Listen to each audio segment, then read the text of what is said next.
ओम शांति। ओम शांति। ओम शांति। 4/11/24 प्रातः मुरली। ओम शांति। बाप दादा मधुबन। मीठे बच्चे, अपनी खामियां निकालनी है तो सच्चे दिल से बाप को सुनाओ। बाबा तुम्हें कमियों को निकालने की युक्ति बताएंगे। प्रश्न है, बाप की करंट किन बच्चों को मिलती है? उत्तर है, जो बच्चे ईमानदारी से सर्जन को अपनी बीमारी सुना देते हैं। बाबा उन्हें दृष्टि देता। बाबा को उन बच्चों पर बहुत तरस पड़ता है। अंदर में आता, इस बच्चे का यह भूत निकल जाए। बाबा उन्हें करंट देता है। ओम शांति। बाप बच्चों से पूछते रहते हैं। हर एक बच्चे को अपने से पूछना है कि बाप से कुछ मिला? किस किस चीज में कमी है? हर एक को अपने अंदर झांकना है। जैसे नारद का मिसाल है, उनको कहा, तुम अपनी शक्ल आईने में देखो, लक्ष्मी को वरने लायक हो। तो बाप भी तुम बच्चों से पूछते हैं, क्या समझते हो? लक्ष्मी को वरने लायक बने हो? अगर नहीं तो क्या क्या खामियां हैं जिनको निकालने के लिए बच्चे पुरुषार्थ करते हैं? खामियों को निकालने का पुरुषार्थ करते ही नहीं हैं।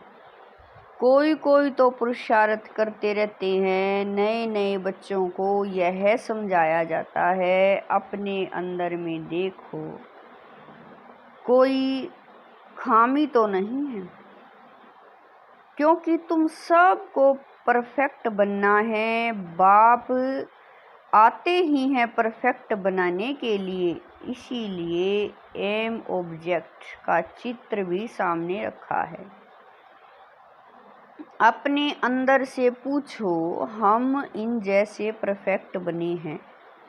वह जिस्मानी विद्या पढ़ाने वाले टीचर आदि तो इस समय सब विकारी हैं। यह लक्ष्मी नारायण संपूर्ण निर्विकारी का सैंपल है। आधा कल्प तुमने इन्हों की महिमा की है, तो अब अपने से पूछो, हमारे में क्या क्या खामियां हैं जिनको निकाल हम अपनी उन्नति करें और बाप को बतावें कि बाबा यह खामी है जो हमसे निकलती नहीं है। कोई उपाय बताओ। बीमारी सर्जन द्वारा ही छूट सकती है। कोई कोई नायब सर्जन भी होशियार होते हैं। डॉक्टर से कंपाउंडर सीखते हैं, होशियार डॉक्टर बन जाते हैं। तो ईमानदारी से अपनी जांच करनी।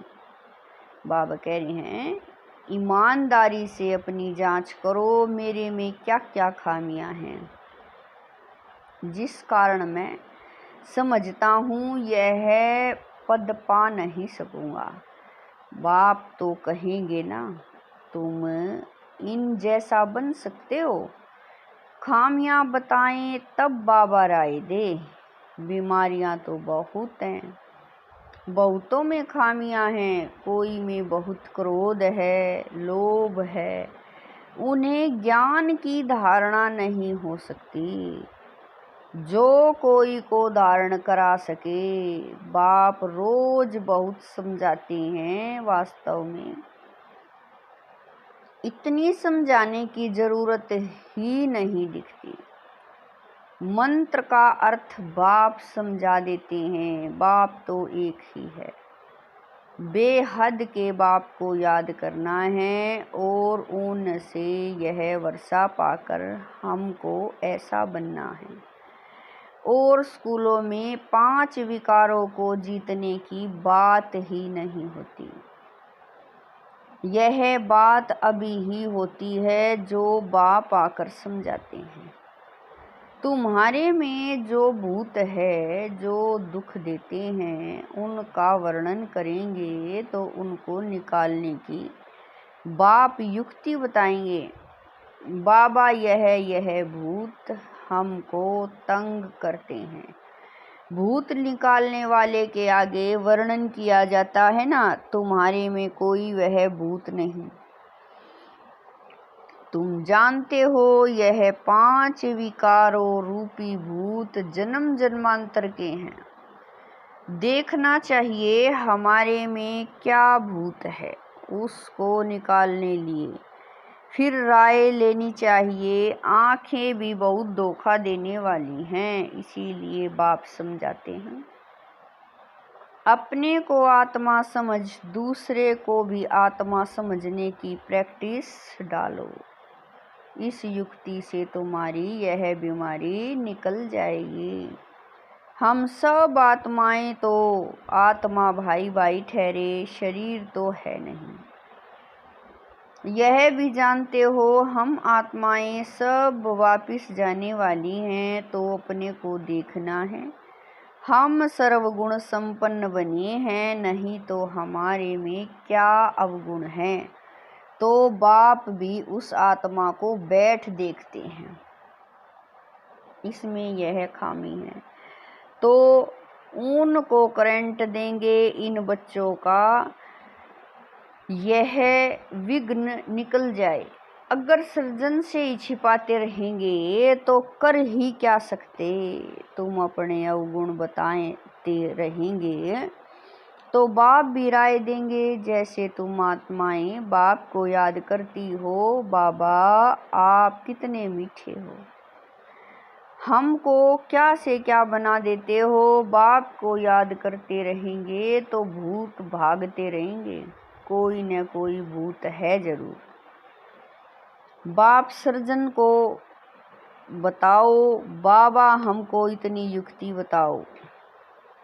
बाबा कह रहे हैं बाप सर्जन को बताओ, बाबा हमको इनकी युक्ति बताओ, नहीं तो बहुत घाटा पड़ जाएगा। सुनाने से क्या, बाप कह रहे हैं सुनाने से बाप को भी तरस पड़ेगा। यह माया के भूत इनको तंग करते हैं। भूतों को भगाने वाला तो एक ही बाप है। युक्ति से भगाते हैं, समझाया जाता है इन 5 भूतों को भगाओ, फिर भी सब भूत नहीं भागते हैं। कोई में विशेष रहता है, कोई में कम, परंतु है जरूर। बाप देखते हैं इनमें यह भूत है। दृष्टि देते समय अंदर चलता है ना, यह तो बहुत अच्छा बच्चा है, और तो सब इनमें अच्छे अच्छे गुण हैं, परंतु बोलते कुछ नहीं है, किसी को समझा नहीं सकते हैं। माया ने जैसे गला बंद कर दिया है। इनका गला खुल जाए तो औरों की भी सर्विस करने लग पड़े। दूसरे की सर्विस में अपनी सर्विस शिव बाबा की सर्विस नहीं करते हैं। शिव बाबा खुद सर्विस करने आए हैं, कहते हैं इन जन्म जन्मांतर के भूतों को भगाना है। बाप बैठ समझाते हैं, यह भी जानते हो झाड़ धीरे धीरे वृद्धि को पाता है, पत्ते जड़ते रहते हैं। माया विघन डाल देती है, बैठे बैठे ख्याल बदली हो जाते हैं। जैसे सन्यासियों को घृणा आती है तो एकदम गुम हो जाते हैं, न कोई कारण न कोई बातचीत, कनेक्शन तो सब का बाप के साथ है। बच्चे तो नंबरवार हैं, वह भी बाप को सच बताएं तो वह खामियां निकल सकती है और ऊंच पद पा सकते हैं। बाप जानते हैं। कई ने बतलाने के कारण अपने को बहुत घाटा डालते हैं।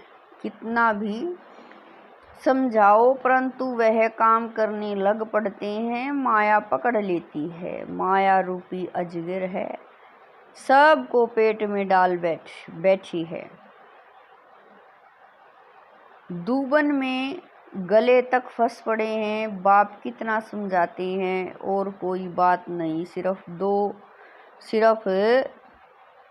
बोलो दो बाप हैं। एक लौकिक बाप तो सदैव मिलता ही है, सतयुग में भी मिलता है तो कलयुग में भी मिलता है।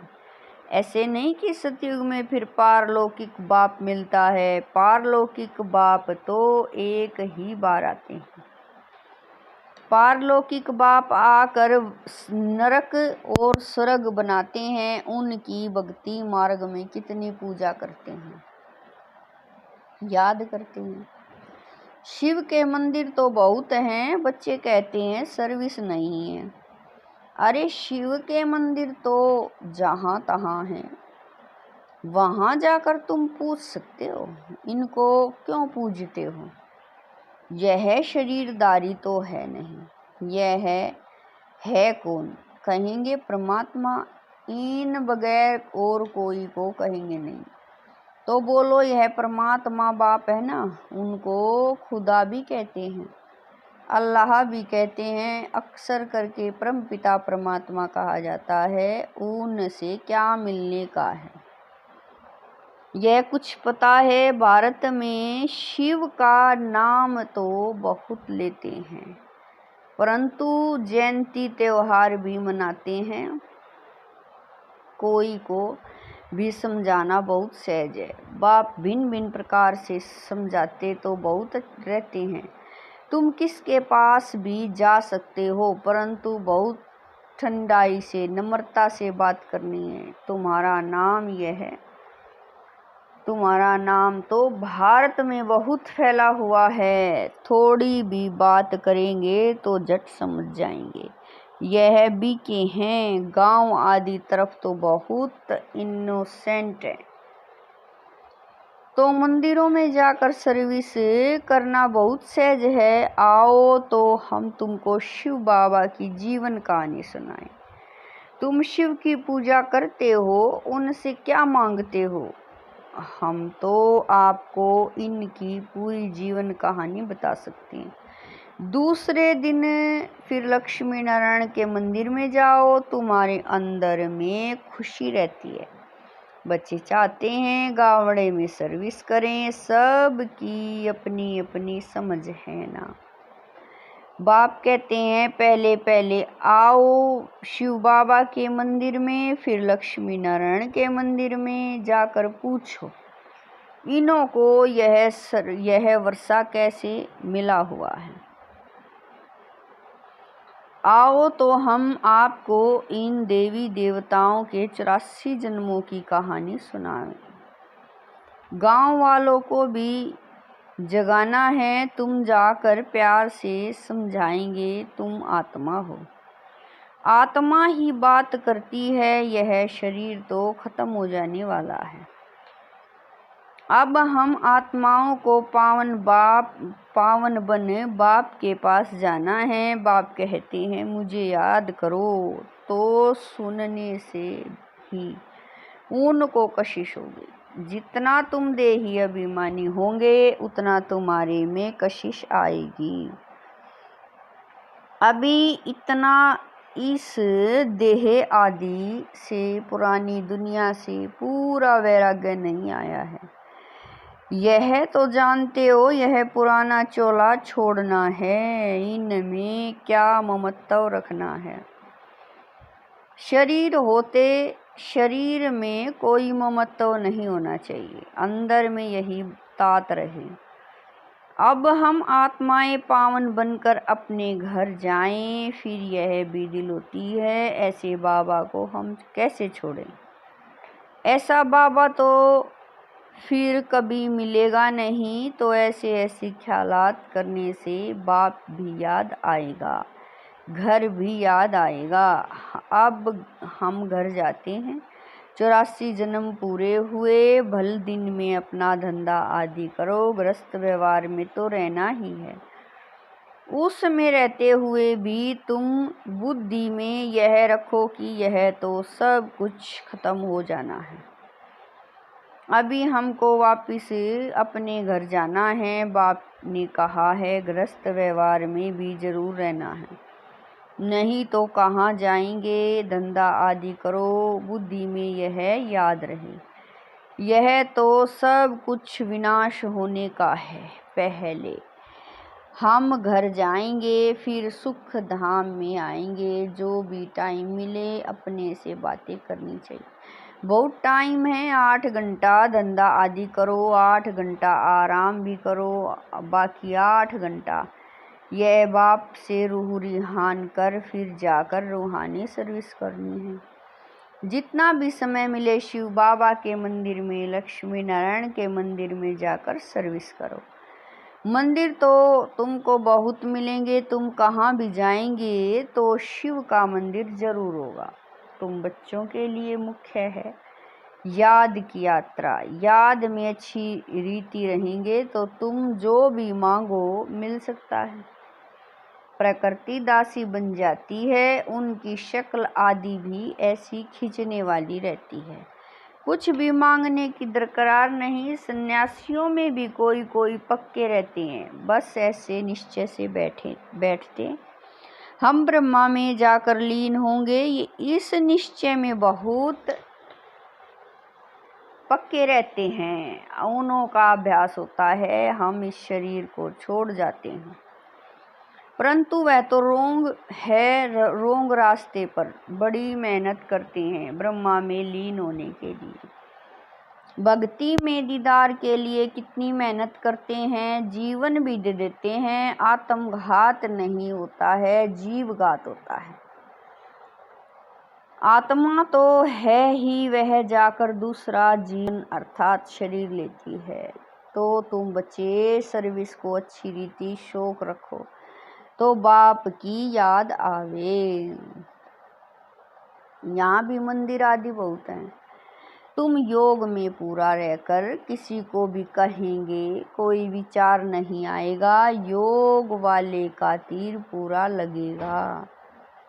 तुम बहुत सर्विस कर सकते हो, कोशिश करके देखो, परंतु पहले अंदर बाबा कह रहे हैं, परंतु पहले अपने अंदर को देखना है। हमारे में कोई माया का भूत तो नहीं है। माया के भूत वाले थोड़ा ही सक्सेस हो सकते, सर्विस तो बहुत है। बाबा तो नहीं जा सकते हैं ना, क्योंकि बाप साथ में है। बाप को हम कहाँ कीचड़े में ले जाएं, किसी के साथ बोले। बाप तो बच्चों से ही बोलना चाहते हैं, तो बच्चों को सर्विस करनी है। गायन भी है ना, सन शोज फादर। बाप ने तो बच्चों को होशियार बनाया है। अच्छे अच्छे बच्चे हैं जिनको सर्विस का शौक रहता है, कहते हैं हम गाँवों में जाकर सर्विस करें। बाबा कहते हैं बल करो, सिर्फ फोल्डिंग चित्र साथ में हो। चित्रों बगैर किसी को समझाना डिफिकल्ट लगता है। रात दिन यही ख्यालात रहती है, औरों की जीवन कैसे बनाएं, हमारे में जो खामियां हैं वह कैसे निकालें, उन्नति को पाएं। तुमको खुशी भी होती है। बाबा यह 8-9 मास का बच्चा है, ऐसे बहुत निकलते हैं, जल्दी सर्विस लायक बन जाते हैं। हर एक को यह भी ख्याल रहता है हम अपने गांव को उठाएं, हम जिन्स भाइयों की सेवा करें। Charity begins at home.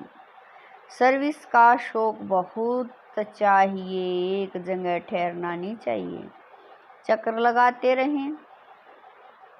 Time तो बहुत थोड़ा है ना, कितने बड़े बड़े अखाड़े उन्हों के बन जाते हैं। ऐसी आत्मा आकर प्रवेश करती है जो कुछ न कुछ शिक्षा बैठ देती है तो नाम हो जाता है। यह तो बेहद का बाप बैठ शिक्षा देते हैं। कल्प पहले मिसल, यह रूहानी कल्प वृक्ष पड़ेगा। निराकारी झाड़ से नंबरवार आत्माएं आती हैं। शिव बाबा की बड़ी लंबी माला व झाड़ बना हुआ है। इन सब बातों को याद करने से भी बाप ही याद आएगा, उन्नति जल्दी होगी। अच्छा, मीठे मीठे शकील दे बच्चों प्रति माता पिता बाप दादा का याद प्यार और गुड मॉर्निंग। रूहानी बाप की रूहानी बच्चों को नमस्ते। हम रूहानी बच्चों की रूहानी माता पिता बाप दादा दिलवा जान शिकवा प्रेम से याद प्यार गुड मॉर्निंग नमस्ते। ओम शांति। मेरे बाबा मीठे बाबा प्यारे बाबा, लाख लाख शुक्रिया मेरे बाबा। धारणा के लिए मुख्य सार है। नंबर 1, कम से कम 8 घंटा बाप से रूहानियान कर बड़ी ठंडाई व नम्रता से रूहानी सर्विस करनी है। सर्विस में सक्सेस होने के लिए अंदर में कोई भी माया का भूत न हो। नंबर 2, अपने आप से बातें करनी है कि यह जो कुछ हम देखते हैं यह सब विनाश होना है। हम अपने घर जाएंगे और सुखधाम में आएंगे। वरदान है, अटल निश्चय द्वारा सहज विजय का अनुभव करने वाले सदा हर्षित निश्चिंत भव। वरदान है, अटल निश्चय द्वारा सहज विजय का अनुभव करने वाले सदा हर्षित निश्चिंत भव। निश्चय की निशानी है सहज विजय, लेकिन निश्चय सब बातों में चाहिए, सिर्फ बाप में निश्चय नहीं। अपने आप में, ब्राह्मण परिवार में और ड्रामा के हर दृश्य में संपूर्ण निश्चय हो। थोड़ी सी बात में निश्चय टलने वाला न हो। सदा यह स्मृति में रहे कि विजय की भावी टल नहीं सकती। ऐसे निश्चय बुद्धि बच्चे क्या हुआ, क्यों हुआ, इन सब प्रश्नों से भी पार सदा निश्चिंत सदा हर्षित रहते हैं। स्लोगन है समय का भाव करें। स्लोगन में समय को नष्ट करने के बजाय फौरन निर्णय कर फैसला करो। स्लोगन है, समय को नष्ट करने के बजाय फौरन निर्णय कर फैसला करो। ओम शांति।